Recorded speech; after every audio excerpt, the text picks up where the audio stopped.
Kalau setiap bulan awal minggu atau minggu yang pertama, maka kita selalu ada bertemu dengan tubuh dan darah Yesus. Saudara, jangan jadikan ini sebagai kebiasaan. Saya ulangi lagi, jangan jadikan ini sebagai kebiasaan. Kenapa? Karena peristiwa ini adalah peristiwa satu-satunya yang membuat seluruh dunia itu berubah. Katakan amin. Sejak kejatuhan Adam dan Hawa, sejak itu ribuan tahun kemudian dunia mengalami segala macam kekacauan. Setan seenak-enaknya bekerja, membunuh manusia dan semuanya itu. Tidak ada satupun kekuatan yang pernah bisa menghalangi untuk setan bekerja. Sampai hari itu tiba, ketika Yesus Tuhan kita menyerahkan nyawanya dan dia turun ke neraka. Dia obrak-abrik semua neraka, dihancurkan kekuatan pintu neraka. Maka itu tubuh dan darahnya ada di sini. Nah, dari peristiwa itu sampai ke sini ada hal yang lebih menyedihkan lagi ternyata, saudara. Kenapa saya berkata lebih menyedihkan? Karena walaupun kita bisa berkata, kalau saya sebutkan ini ya, kita kan nggak bisa tahu, nggak ada rekamannya, nggak ada data-datanya dari kejatuhan Adam sampai Yesus mati. Itu kan hanya Alkitab yang menuliskan. Data-data sejarah dunia nggak terlalu banyak. Maksud saya begini, ternyata sekalipun sejak Yesus mati dan dia bangkit, itu neraka hancur, setan kalah. Tetapi sesungguhnya setan lebih kejam dan lebih jahat kalau dibandingkan antara mereka bekerja dari kejatuhan Adam sampai kematian Yesus. Dan pekerjaan setan lebih jahat dari kematian kebangkitan Yesus sampai hari ini. Ngerti maksud saya ini, saudara? Nah, berarti ada yang gak beres, yang mana seharusnya begitu Yesus Tuhan kita mati dan bangkit, seharusnya pekerjaan setan itu makin melemah, makin melemah, makin melemah. Dan seharusnya sampai hari ini, setelah 2000 tahun itu, pekerjaan setan harus makin habis di dunia. Tapi faktanya, saya beri contoh begini kepada saudara. Menurut saudara, antara narkoba dengan Injil, mana lebih laku? Loh, betul tidak? Boleh gak berpikir seperti itu? Kenapa bisa begitu? Antara firman Tuhan dengan semua perbuatan Yesus Tuhan yang ajaib dibandingkan dengan pornografi, mana lebih disukai orang? Kenapa saudara kita gak pernah berpikir ada apa ini? Seolah-olah apa yang Yesus buat untuk kita seluruh manusia di dunia di kayu salib itu gak ada artinya. Karena kenapa setan bisa lebih tambah jahat sekarang ini, lebih kejam daripada dulu. Kemarin malam seseorang yang ngantar kami pulang, saya itu tahun ini 4 kali saya ke Medan. Nah, terus lewat di satu daerah, saya lihat ada 2 bangunan baru bertingkat. Apa itu? Oh, itu rumah sakit. Dia bilang, oh ya, rumah sakit baru. Apa, saya lupa namanya. Jalan lagi, ya ada lagi bangunan baru. Oh sama, itu rumah sakit juga. Nah, terus dia komentar gini, bisnis rumah sakit sekarang enak sekali. Terus saya ngomong, inilah perkataan yang salah. Bisnis rumah sakit sekarang enak sekali. Ngerti maksudnya, saudara, salahnya di mana? Jadi orang itu mau kaya tunggu orang sakit dulu. Kan jahat. Tapi, nah saya balik dulu. Dia kaget waktu saya ngomong gitu. Tapi jangan kaget dulu. Kalau nggak ada yang bangun rumah sakit, nah orang sakit taruh kemana? Ya toh, tapi belum selesai lagi. Nah, ini yang seharusnya perlu dipertanyakan. Ketika manusia makin pintar, manusia tambah pintar nggak, saudara? Teknologi makin hebat, luar biasa. Seharusnya makin pintarnya manusia dan hidup makin lebih mudah karena semua sarana prasarana teknologi hebat sekali. Seharusnya keadaan itu beda. Orang sakit makin berkurang, orang sehat makin banyak seharusnya. Karena kan tambah pinter. Tapi faktanya apa? Betul tidak? Faktanya kemana? Nah ini lagi, setelah narkoba lebih laku dari Injil, setelah pornografi lebih disukai orang daripada semua acara-acara rohani atau firman Tuhan, sekarang kita melihat makin pinter orang, ternyata makin banyak orang sakit. Setannya makin kurang ajar, saudara. Siapa yang pernah dengar ada sekarang ini aneh-aneh, ada bayi lahir sudah gagal ginjal? Pernah dengar gak kasus itu? Nah saya itu marah pada setan. Kapan dia ini ngerusaknya? Anak masih dalam perut, lahir sudah gagal ginjal. Siapa pernah dengar ada bayi lahir sudah kena tumor? Nah masuknya dari mana? Toh belum lahir, belum makan apa-apa. Ada banyak kasus-kasus seperti itu. Saudara lihat jumlah orang gagal ginjal makin banyak. Mengerikan penyakit itu. Orang-orang miskin kalau sakit sekarang tunggu mati saja. Mau berobat kemana? Kalau yang kaya ke Pinang bisa, ke sana bisa, ke situ bisa. Yang miskin mau kemana? Saudara nggak pernah mikir mengapa setan bisa makin jahat sebelum dibandingkan daripada sebelum Yesus datang untuk dia mati dan bangkit lagi. Yang seharusnya setelah Yesus mati dan bangkit, harusnya setan itu lebih lemah kekuatannya. Kenapa? Kalau kita sebagai orang-orang Kristen nggak pernah bertanya akan hal ini, lalu kita cuma jalani hidup seperti biasa saja. Maaf saya berkata, betapa jahatnya kita ini, saudara. Seperti kita tidak mau tahu apa-apa yang ada di sekitar kita. Kalau saudara pernah bertanya seperti itu, dan hari ini saudara memikirkan, ya bagaimana caranya supaya semua kebenaran itu dinyatakan? Ayo kita cari jawabannya. Semua jawaban adanya di Alkitab. Katakan amin. Semua adanya di Alkitab.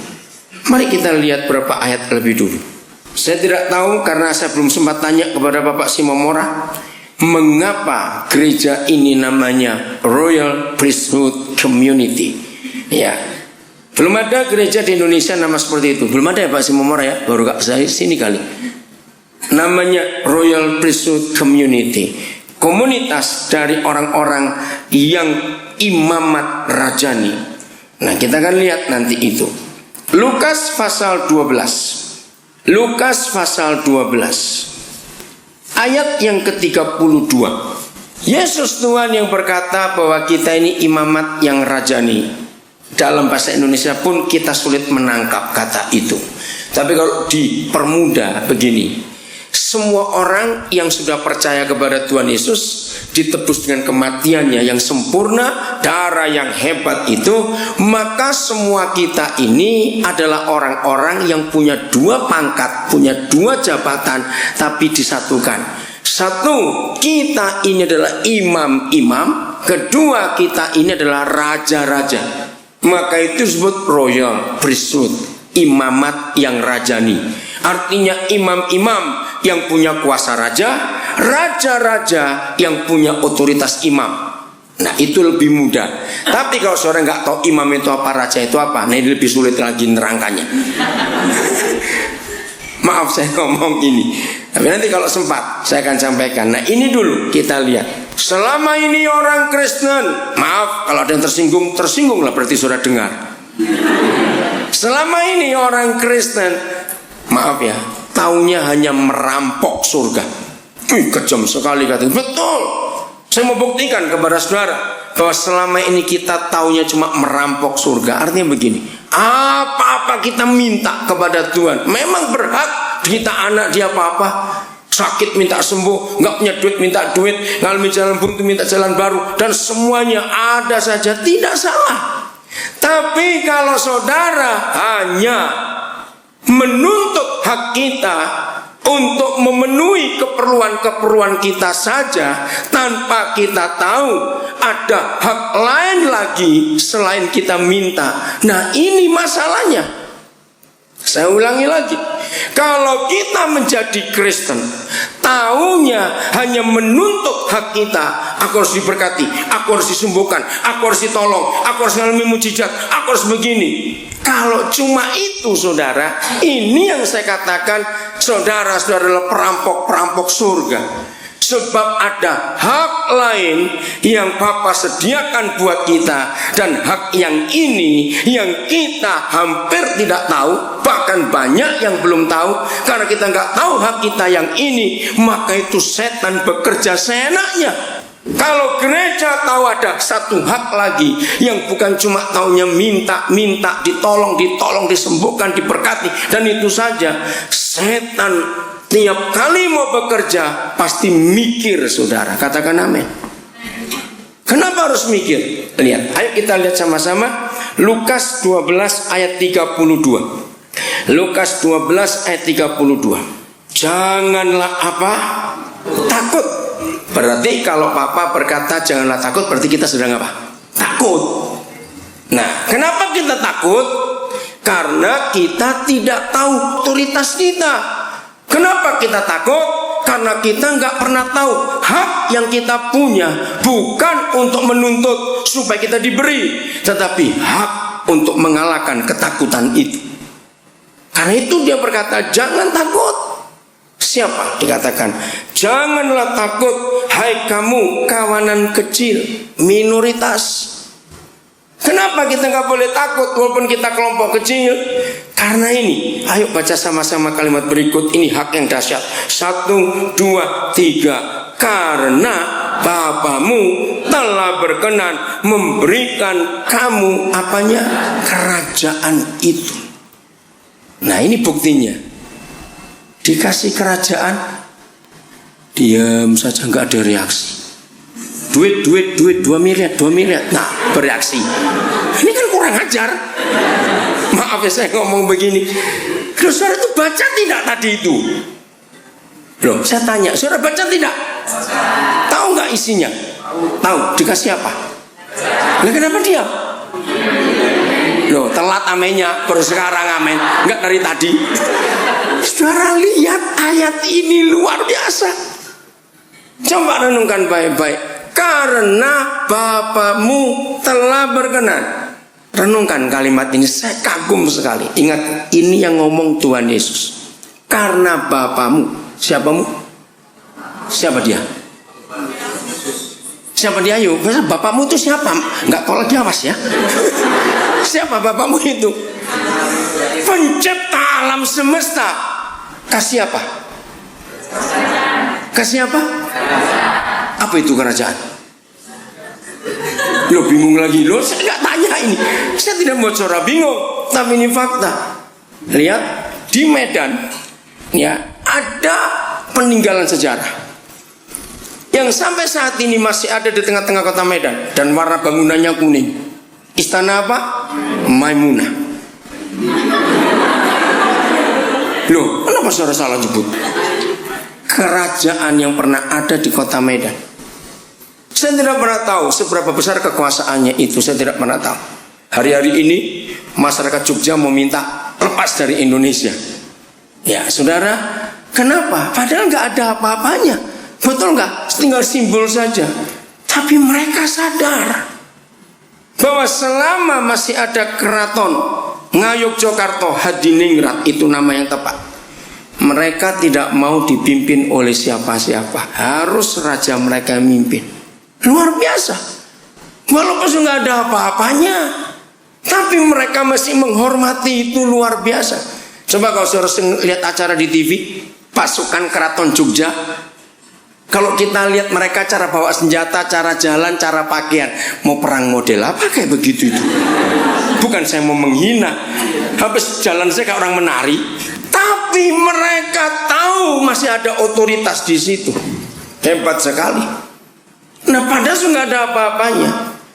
Seharusnya saudara dan saya lebih lagi daripada orang-orang Jogja yang nggak mau dipimpin oleh siapa-siapa. Katakan amin untuk itu. Nah, sekarang kita lihat. Karena Bapamu, siapa dia? Pencipta alam semesta, telah berkenan. Saya tanya kepada saudara, apa kata lain telah berkenan? Apa itu? Kalimat lain telah berkenan itu apa? Apa? Aduh, nggak jelasin. Gimana? Setuju, terus memberi dengan senang hati. Betul. Ayo saya tanya kepada saudara. Pertama saya dapat ayat ini tahun 72 saudara. Maka itu cara saya hidup sebagai hamba Tuhan. Maafkan saya kalau saya berkata kalimat ini. Kenapa cara saya hidup sebagai hamba Tuhan cukup beda dengan banyak hamba Tuhan yang ada? Karena begitu tahun 72 saya dapat pewahyuan kebenaran ini. Saya sadar Bapamu telah berkenan. Kalau kita pelan-pelan membaca, memakai perasaan kita manusia, Bapamu telah berkenan. Berarti sebelum dia berkata telah berkenan, dia itu mikir dulu lama. Dikasih tidak ya? Dikasih tidak ya? Loh betul tidak? Loh saya tanya ini kok. Aduh susah bener. Oke gini lah. Saudara punya uang 2 juta. Oke, saudara punya uang 2 juta. Saudara punya tetangga yang dulu mantan maling. Loh kok tertawa kenapa? Loh saya belum ngomong apa-apa kok saudara tertawa kenapa? Berarti saudara ngerti maksudnya. Wih pintar semua kalau begitu. Oke saya lanjut. Saudara punya uang 2 juta. Dan saudara punya tetangga yang mantan maling. Apa arti kata mantan maling? Bekas maling. Dulu pernah jadi maling. Nah dia sudah tidak maling lagi selama 15 tahun. Jadi dia maling terakhir itu tahun 85. Kan sudah lama bukan? 85 itu 15 tahun 95, oh maaf ya. Maling terakhir dia itu tahun 95. Nah dari 95 sampai 2010 dia itu nggak pernah maling lagi. Misalnya kalau saudara harus mendadak pergi dan saudara nggak ingin bawa uang 2 juta itu, satu-satunya orang yang bisa dititipi cuma tetanggamu yang mantan maling ini tadi. Loh kok kenapa? Kenapa saudara tertawa? Ngerti pertanyaan saya? Waktu saudara mau titip, bukan beri loh. Kalau papa kan telah berkenan memberikan, nggak titip. Ini saudara titip 2 juta ini. Aku nggak mau bawa pergi. Bank sudah tutup, nggak ada orang lain lagi. Aku harus pergi. Mikir nggak mau nitipkan 2 juta ini saja? Saya tanya, mikir tidak? Mikir saudara. Karena mantan maling. Jangan lupa kita. Lo betul nggak? Karena dia mantan maling. Walaupun sudah 15 tahun lalu maling terakhirnya. Nah itu yang saya mikir. Jangan tersinggung. Saudara dan saya mantan maling tidak? Loh jangan tersinggung. Ayo ngaku. Kita ini mantan maling tidak? Enggak, sombong sekali bilang tidak di sana itu. Awas ya. Ayo siapa bilang tidak lagi? Kita ini mantan maling semua. Mungkin masih ada yang maling sampai hari ini nggak ada yang tahu. Ayo. Betul? Nah ini caranya. Yang bilang tidak diawas ya. Dengan baik-baik.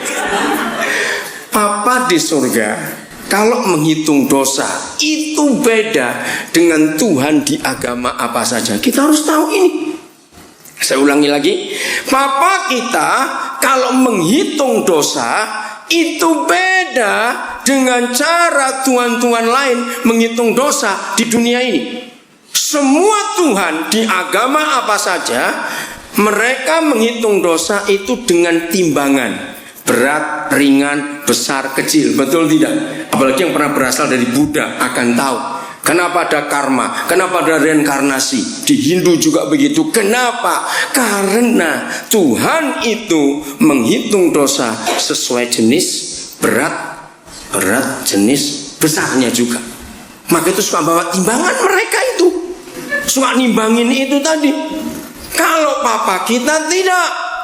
Buat dia dosa itu dosa. Katakan amin. Supaya kita tahu apa maksudnya dosa itu dosa. Buat papa kita dosa itu nggak ada ukurannya. Kalau baju ada SML. Kalau papa kita nggak ada. Dosa kecil, dosa besar, pokoknya dosa. Ini bedanya. Di mata dia tetap dosa. Nah yang lebih hebat lagi hukumannya. Semua Tuhan di agama apa saja hukuman dosa itu sesuai dengan berat ringannya. Nah itu dikatakan adil. Sesungguhnya tidak. Kenapa tidak?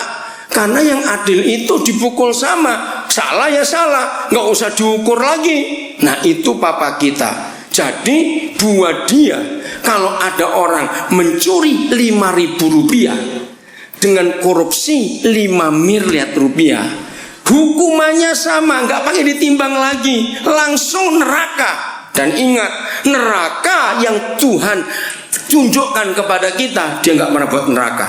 Dia nggak pernah buat neraka. Neraka yang dia tunjukkan kepada kita itu tidak seperti kolam renang. Ngerti maksudnya? Loh, kok bingung? Ayo, siapa yang pernah tahu kolam renang? Artinya ada yang airnya dangkal untuk siapa? Anak-anak. Nah, neraka nggak seperti kolam renang, goblok. Ingat itu baik-baik.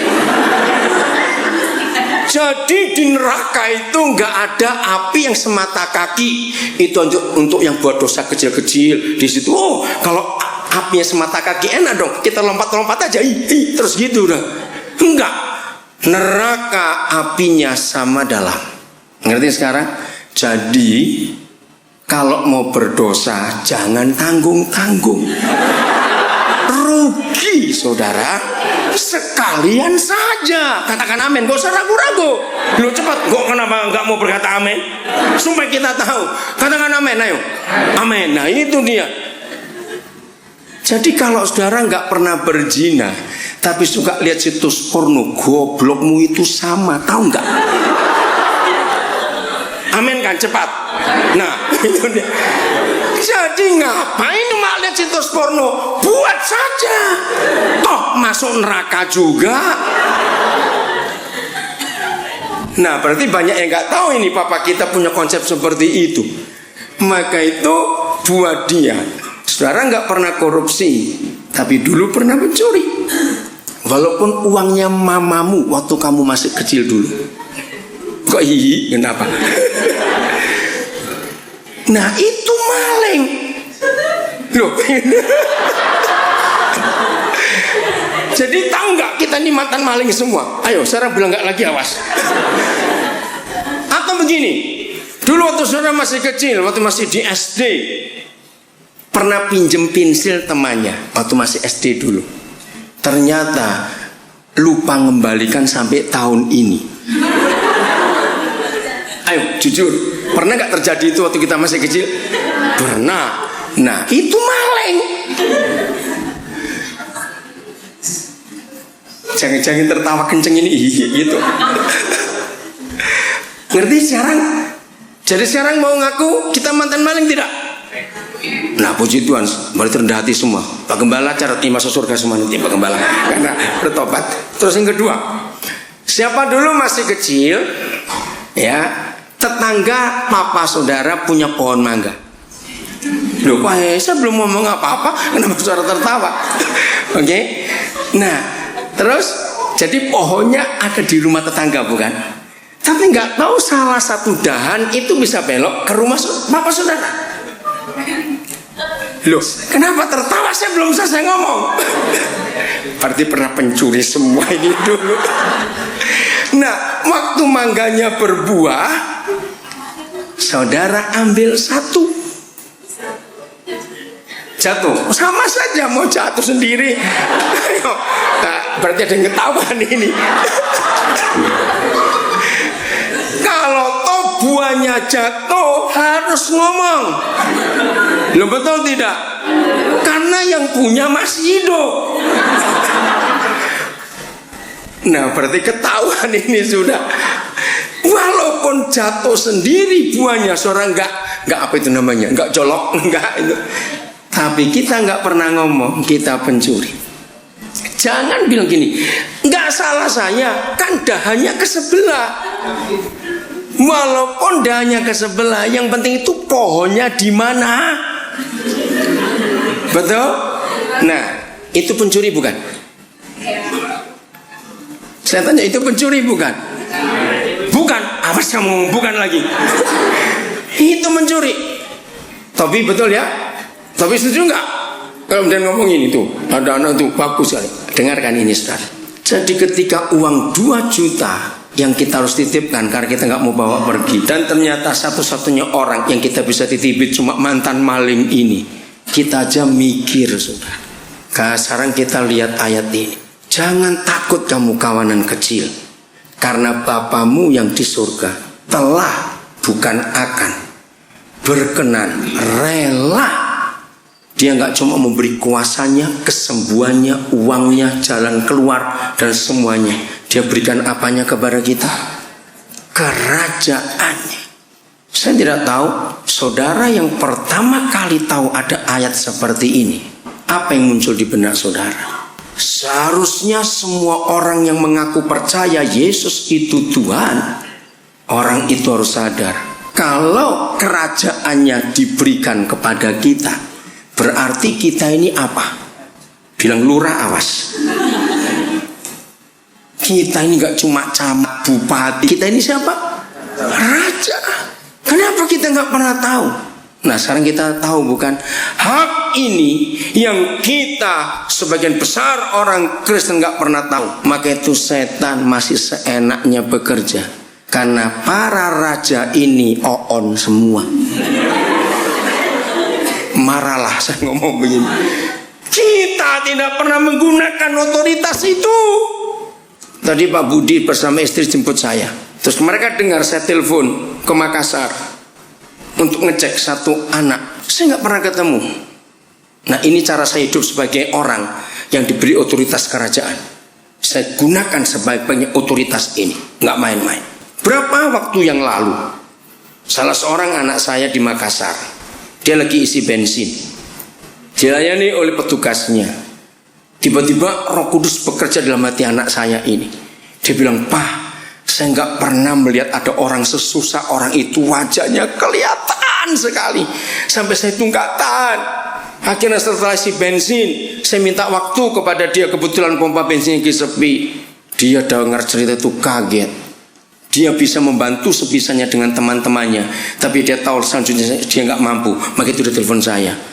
Keluarga ini bukan Kristen, saudara dengarkan. Punya 3 anak. Bapaknya cuma kerja di pompa bensin. Kita tahu gajinya berapa. 3 anak laki semua. Akhir 2008, anak bungsunya meninggal karena leukemia. Kenapa meninggal? Ya nggak bisa diobatkan. Uang dari mana? Dia tunggu mati saja. September 2009, anak sulungnya meninggal karena HIV, narkoba. Tinggal berapa anaknya sekarang? Nomor berapa? Wih, pintar semua kalau begitu. Berarti dengerin ini. Oke. Tinggal 1, nomor 2. Nah, anak ini sekarang ada di rumah sakit. Saya paksa masuk ke rumah sakit. Begitu anak saya telepon, saya langsung telepon, mana nomor teleponnya? Ibunya sudah nggak punya. Ibunya bisa bilang, sampai nggak bisa nangis lagi. Anak ini dalam kondisi parah sekali, sudah dehidrasi karena kena narkoba itu, sehingga fungsi tubuhnya itu, metabolisme tubuhnya rusak semuanya. Saat itu saya telepon, anak itu lagi merintih kesakitan, punggungnya sakit. Sudah berhari-hari main ceret terus, cuma dikasih air gula saja. Saya bilang, cepat ke dokter ibu, sekarang juga. Nggak punya uang, sudah jangan mikir uang. Nanti saya telepon anak saya untuk taruh uang muka dulu, nanti saya bayar. Saudara bisa bayangkan. Nanti begitu sampai dokter, Bu, tolong saya ingin bicara pada dokter itu. Setelah dia diagnosa semuanya, saya telepon, Dok bagaimana? Dokter Jaya Kusli namanya, di Makassar. Terlambat setengah jam Pak, anak ini out. Dia bilang gitu. Wih, bisa bayangkan. Nah, saudara, kalau saya dengar hal seperti itu, saya tuh marah kepada setan. Bilang, setan, engkau sudah ambil 2 saudaranya. Jangan kau coba-coba berani ambil yang 1 ini. Kenapa saya berani berkata seperti itu? Karena saya punya otoritas sebagai raja untuk menghentikan setan bekerja. Ngerti nggak cara ini? Saya berkata, jangan kau coba ambil lagi anak ini. Begitu waktu itu Pak Budi dengar saya telepon itu, Pak Budi langsung ngomong, pasti nggak mati itu anak. Saya berkata, amin. Langsung ke rumah sakit, diinfus langsung.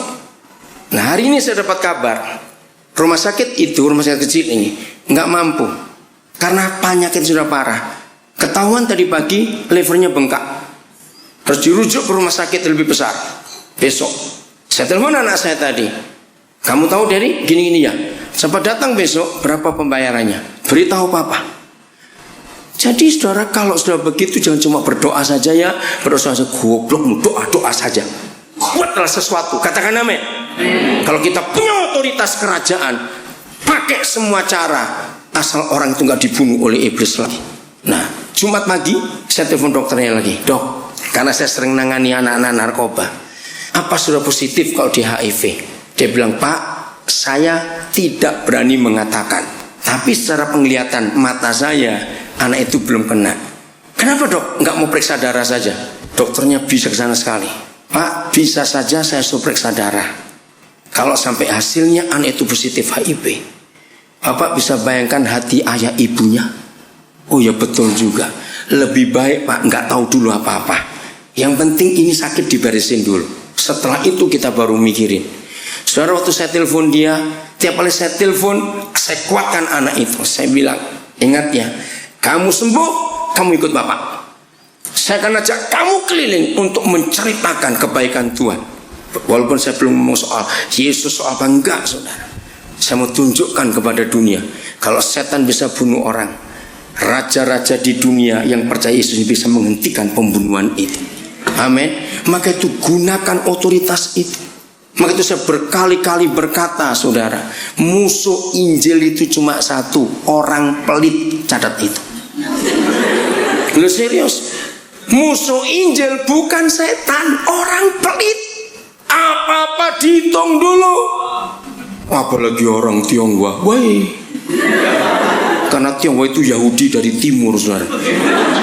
Di dunia ini cuma ada dua bangsa yang terpelit sedunia. Satu Yahudi, dua Tionghoa. Ingat itu saja, saudara.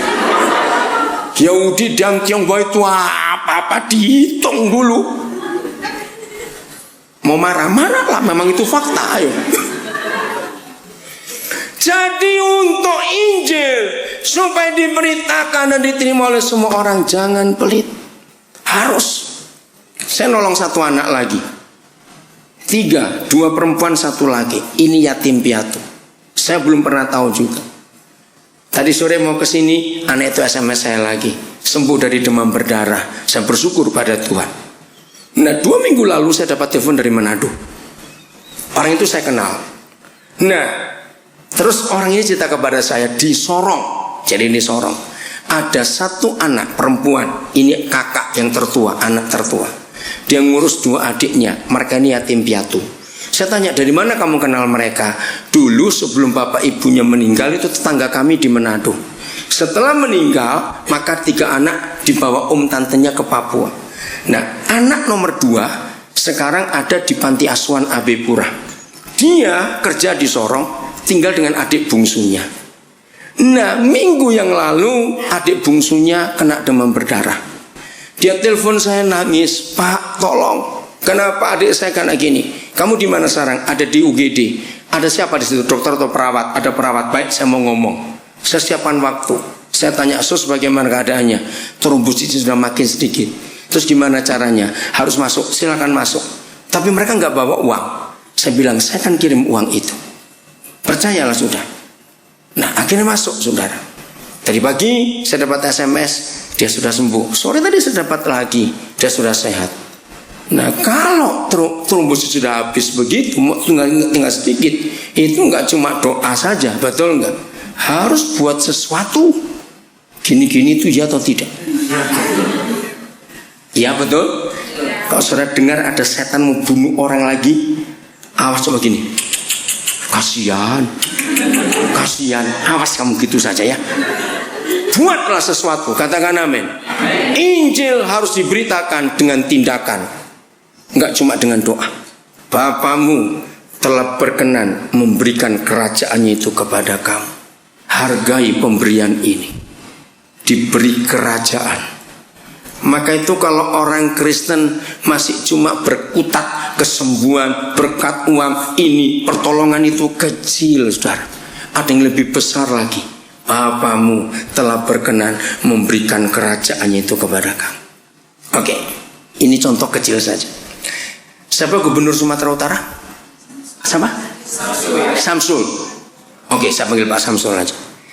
Sedekat-dekatnya salah seorang di antara jemaat RPC ini dengan gubernur Sumatera Utara Pak Samsul, sedekat-dekatnya. Mungkin nggak Pak Samsul bilang begini, suatu hari entah ada kejadian apa, pokoknya Pak Samsul harus meninggalkan Medan karena urusan penting seminggu saja. Mungkin Pak Gubernur bilang, Saya ambil contoh Pak Gembala, Pak Si Momora, saya pinjam nama. Si Momora, tolong gantikan aku seminggu aja jadi gubernur. Aku pergi dulu. Mungkin nggak? Kenapa tidak?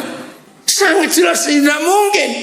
Nah, ngerti nggak ilustrasi ini dengan ayat 32 ini? Jangan takut kamu kawanan kecil, karena Bapamu telah berkenan memberikan kerajaannya. Jadi kita disuruh apa? Lah, kita disuruh apa? Ya, susahnya itu loh. Arti kata Bapamu telah berkenan memberikan kamu kerajaan itu, artinya kita disuruh jadi apa?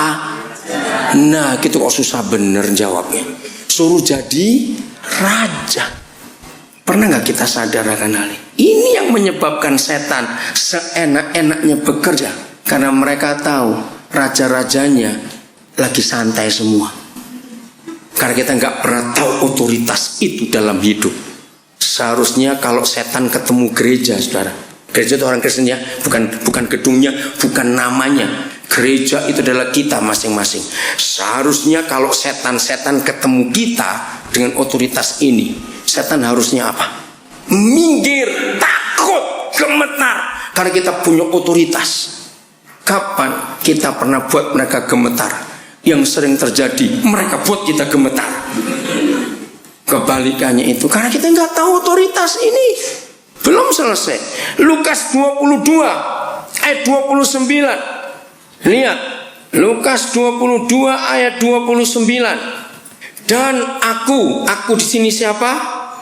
Tuhan Yesus menentukan apa? Hak kerajaan bagi kamu. Saya stop dulu, jangan baca lanjut. Siapa bisa menolong saya untuk menemukan kalimat lain? Hak kerajaan itu artinya apa? Ayo, apa itu? Kata lain, kalimat lain. Hak kerajaan itu apa? Apa? Nggak dengar, yang kuat. Otoritas, betul. Apa itu kata otoritas? Itu bukan bahasa Indonesia, otoritas itu. Kewenangan, betul. Masih terlalu tinggi bahasanya. Yang sehari-hari. Kekuasaan. Aku, kalau di pasal 12, Bapamu, bukan Yesus, Bapa yang telah berkenan memberikan kerajaan itu. Tapi menjelang dia naik ke surga, saudara, dia berkata beda. Bukan lagi Bapamu, tapi aku. Aku apa? Yesus berkata, dan aku menentukan.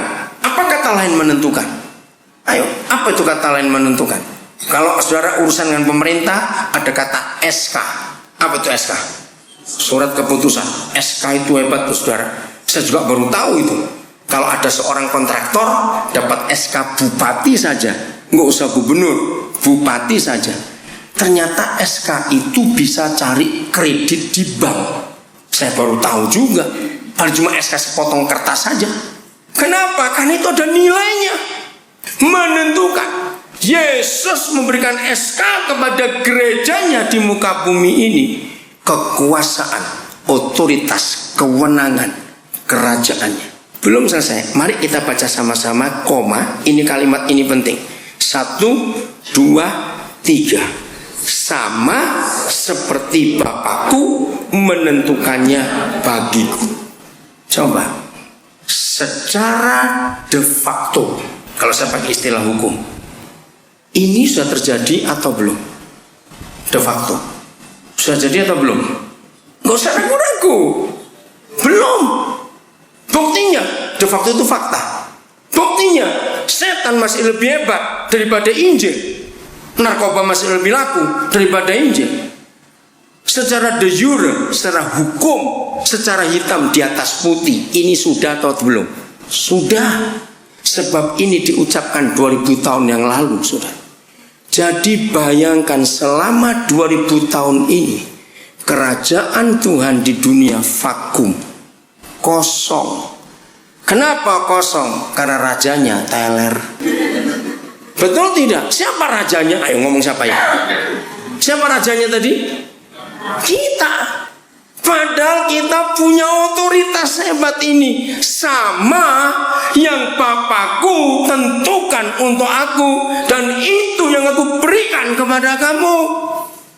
Jadi Kalau saudara melihat orang menderita, lihat orang sakit, harusnya gemes saudara. Setan, cukup kamu menyiksa. Aku datang merebut orang itu. Karena kebanyakan Kristen pelit. Ketika dihadapkan pada hal seperti itu, kita tidak mau buat apa-apa. Maka itu setan seenaknya bekerja sekarang ini. Efesus 1. Cepat, Efesus pasal 1. Efesus pasal yang pertama, kami akan ke Binjai sebentar. Ya, ada ibadah jam 7 di Binjai. Efesus pasal yang pertama, kita akan lihat dalam dua konsep, de jure dan de facto. Ya, supaya kita gampang untuk mengertinya ini. Ayat yang ke-22. Sudah, Efesus 1, 22. Dan berapa hal? Baca, berapa hal? Segala sesuatu. Apa arti segala sesuatu? Semua. Kalau disebut segala sesuatu, ada yang tersisa tidak? Tidak. Segala sesuatu telah atau akan? Telah. Diapakan? Letakkannya. Nyanya itu siapa yang meletakkan? Bukan Tuhan Yesus. Nah ini salah. Ini Papa di surga. Jadi Papa di surga secara de jure telah meletakkan segala sesuatu itu di bawah siapa? Kaki Kristus. Saya stop dulu. Apa itu segala sesuatu? Mari kita baca mulai ayat yang ke-19. Ya, mulai 19. Apa itu segala sesuatu? Dan betapa apa? Hebat apanya? Kuasanya bagi siapa? Yang percaya. Siapa yang percaya itu? Gereja, yaitu kita. Jelas sekali sejak Tuhan Yesus bangkit, saudara, betapa hebat kuasanya bagi kita, gerejanya yang percaya. Sesuai dengan kekuatan apanya? Kuasanya. Yang diapakannya? Baca 20 yang 20 itu yang diapakan? Ya saya tanya kok, yang diapakan?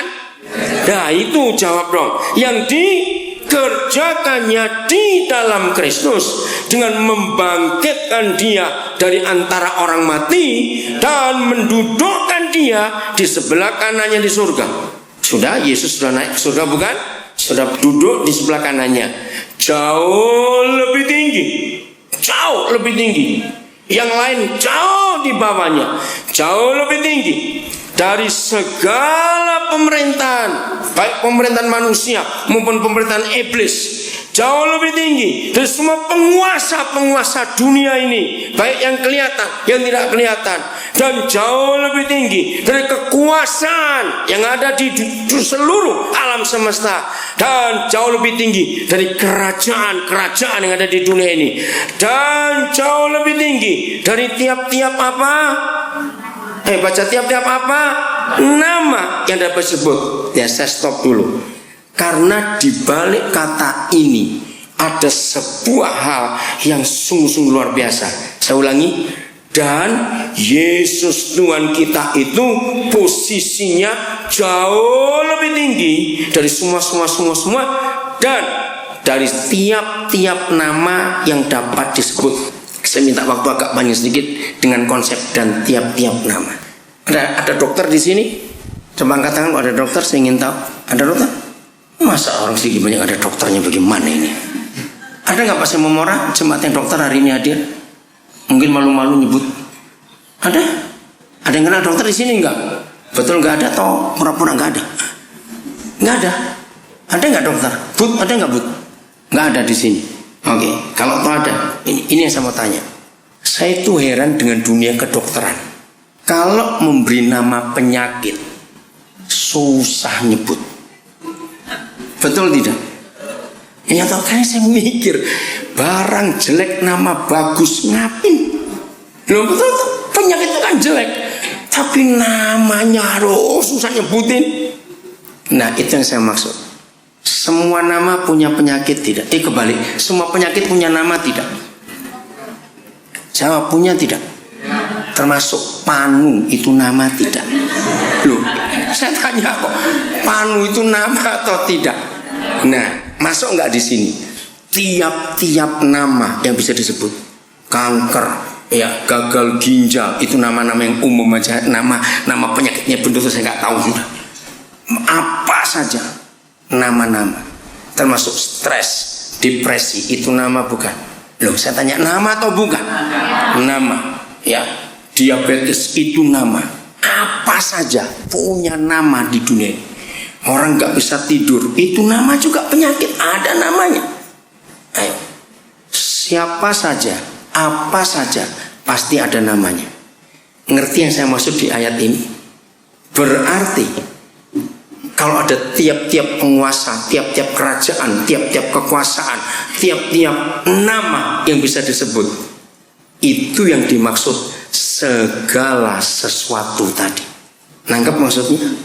Telah diapakan salah satu tadi? Ayo, telah diapakan? Loh, baca lagi ya 22. Segala sesuatu telah diapakan. Siapa yang meletakkan? Bapa di surga. Di mana dia letakkan? Kaki Yesus. Berarti saudara, setan-setan dengan semua cara kerjanya dan bentuk kerjanya, dengan nama-nama yang ngeri-ngeri itu tadi, menurut firman ini secara de jure sudah kalah atau belum? Jawab, sudah kalah atau belum? Sudah. Sejak kapan kalahnya? 2000 tahun yang lalu, waktu Yesus bangkit. Tapi de facto, bagaimana faktanya? Mereka masih eksis sampai hari ini, bahkan lebih berani dibanding abad yang lalu. Karena jenis penyakit makin gila sekarang ini, saudara. Betul tidak? Nah, ini hak yang kita nggak pernah tahu. Padahal kita sudah diberi sejak kita belum lahir. Betul tidak? Ayo kita gunakan. Saya baca lanjut. Ayat berapa tadi? 21 ya. Kan hanya di dunia ini saja, melainkan juga di dunia yang akan datang. Siapa bisa menolong saya untuk mengerti apa itu dunia yang akan datang? Ayo, apa itu dunia yang akan datang? Bukan masa depan, beda saudara. Dunia yang akan datang itu dunia orang mati. Betul tidak? Karena kita belum ke sana. Itu dunia orang mati.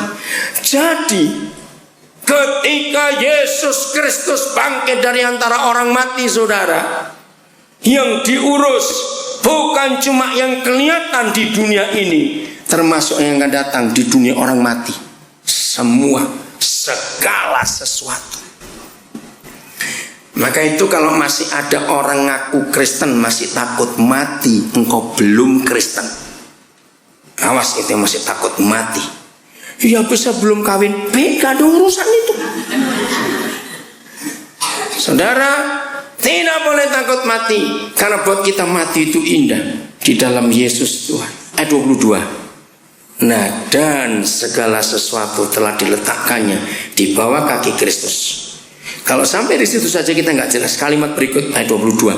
Dan Yesus itu telah diberikan oleh Bapa kepada siapa? Jemaat itu siapa? Kita, gerejanya. Yesus sebagai apa diberikan Bapa? Kepala dari segala yang ada. Jadi kalau Yesus kepalanya, kita apanya? Ayo jawab. Kalau Yesus kepalanya, kita apanya? Tubuhnya. Nah, saya percaya kalau lihat dari wajah saudara, saudara masih bingung mau dibawa kemana ini. Dengar baik-baik. Ayat 22 jelas. Dan berapa hal tadi? Segala satu telah diapakan? Diletakkannya di mana? Bawah kaki Kristus. Nah sekarang, kalau begitu, Yesus atau siapa yang sudah menginjak setan-setan dengan semua nama tadi itu? Ayo jawab. Nah, salah. Balik Yesus lagi. Tuh, siapa yang harus menginjaknya? Kenapa kita?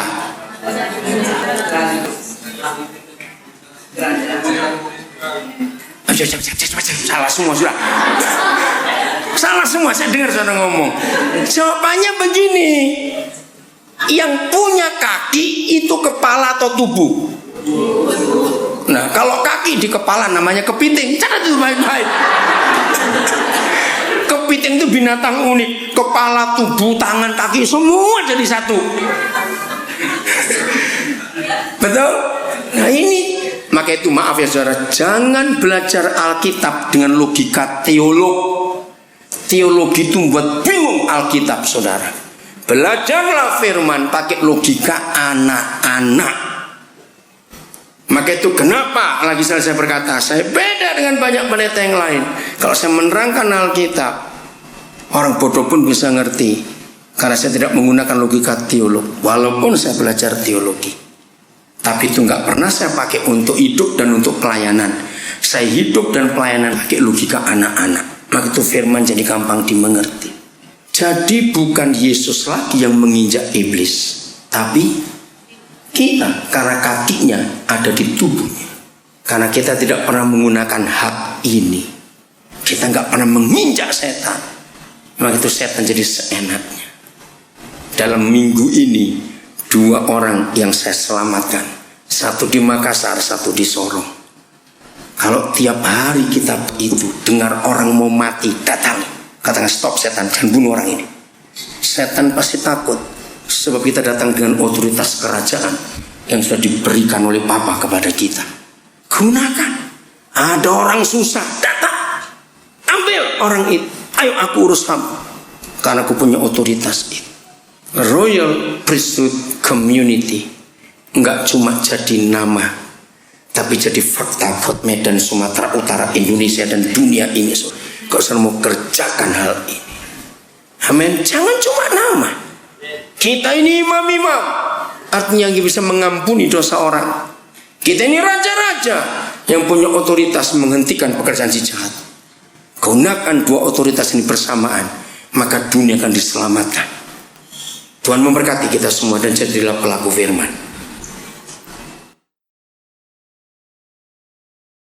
Kalau setiap bulan awal minggu atau minggu yang pertama, maka kita selalu ada bertemu dengan tubuh dan darah Yesus. Saudara, jangan jadikan ini sebagai kebiasaan. Saya ulangi lagi, jangan jadikan ini sebagai kebiasaan. Kenapa? Karena peristiwa ini adalah peristiwa satu-satunya yang membuat seluruh dunia itu berubah. Katakan amin.